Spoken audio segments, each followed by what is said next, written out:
នាងស្រឡាញ់ធម្មជាតិខ្លាំងណាស់ថ្ងៃមួយនាងដាំដើមឈើតូចមួយដើមនៅមុខផ្ទះជាបឋមខ្ញុំសូមគោរពគណៈអធិបតីជាទីគោរពសូមគោរពលោកគ្រូអ្នកគ្រូព្រមទាំង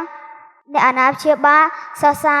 នុសិស្សជាទីគោរពខ្ញុំបាទមានឈ្មោះសនសៀកមេងជាសិស្សថ្នាក់ទី2ខនៃសាលាអន្តរជាតិអេលីហ្គែន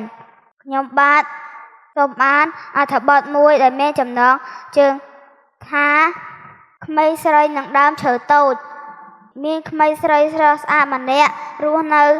ជាមួយគ្រួសារតូចមួយនាងស្រឡាញ់ធម្មជាតិខ្លាំងណាស់ថ្ងៃមួយនាងដាំដើមឈើតូចមួយដើមនៅមុខផ្ទះនាងដកស្មៅថែរក្សាដើមឈើនិងស្រោចទឹករៀងរាល់ព្រឹកថ្ងៃណាមិនបានស្រោចទឹកនាងមិនសប្បាយចិត្តនិងបារម្ភជាខ្លាំងបន្តិចម្ដងដើមឈើក៏ធំឡើងវាមានស្លឹកបៃតងស្រស់ហើយផ្ដល់ម្លប់ត្រជាក់និងផ្លែឈើយ៉ាងឆ្ងាញ់ពិសា